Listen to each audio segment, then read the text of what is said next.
People get paper and silver and other things for their wedding anniversaries. We got the news that he was added to the heart transplant list. People in their 20s don't expect to hear the news that one of the partners is on death's door. It was shocking, upsetting news. It totally turned our world upside down.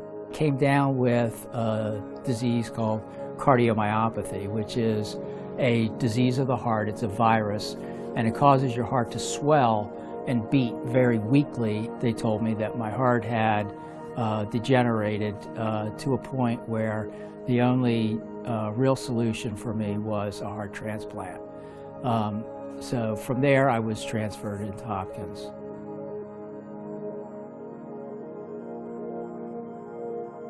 I had lost a lot of weight and I lost a lot of heart function. Near the end I had lost a total of 92% of my heart function. Not really even be able to brush my teeth. That was about the most athletic thing I could do, was brush my teeth.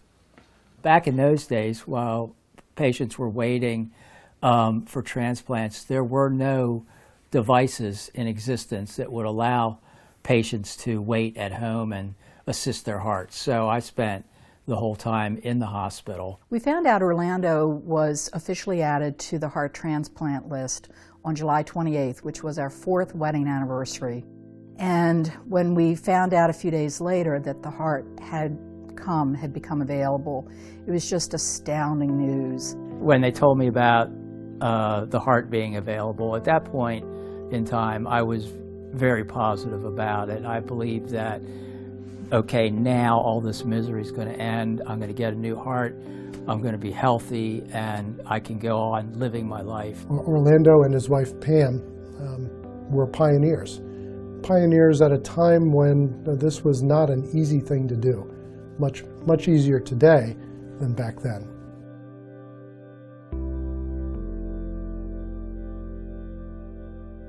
Heart transplants have changed dramatically in 30 years. When Orlando was originally considered for a heart transplant, there were upper age limits. A suitable recipient was less than 50 years old. These days we do people in their 60s. The immunosuppressant drugs are different, the doses are different. The other thing that's palpably different is that back in those days, when a heart transplant was occurring in the hospital, everybody knew about it. It was almost as if the institution had a certain vibration, and you sensed it when something as special as a heart transplant was being performed. These days, heart transplantation is still something special, but it's not quite as special as it once was, and that's because we've just simply gotten better at doing it.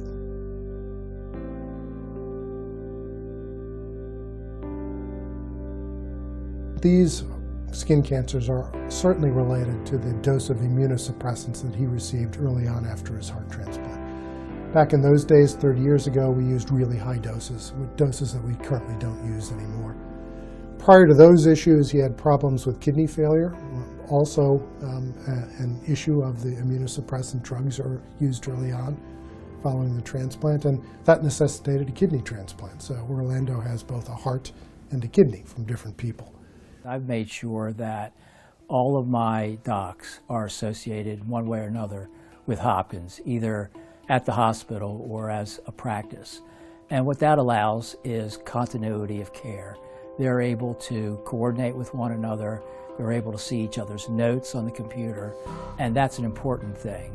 As you can imagine, when you've got someone who's complicated like Orlando, it's great to have multiple minds thinking about this person, and all around the bedside, around Orlando, offering him support and the kind of expertise that only Johns Hopkins can provide.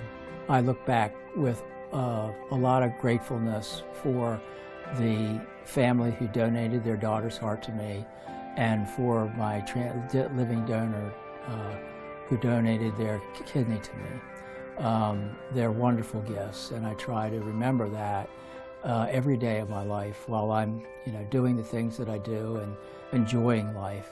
I think that it's just a tremendous gift, and I'll always be grateful to them. Orlando said to me a long time ago, he sent a card to me a long time ago, and he said in the card, "From the guy who can say he has truly loved you with both of his hearts." We have loved each other through this journey, and I'm grateful for it.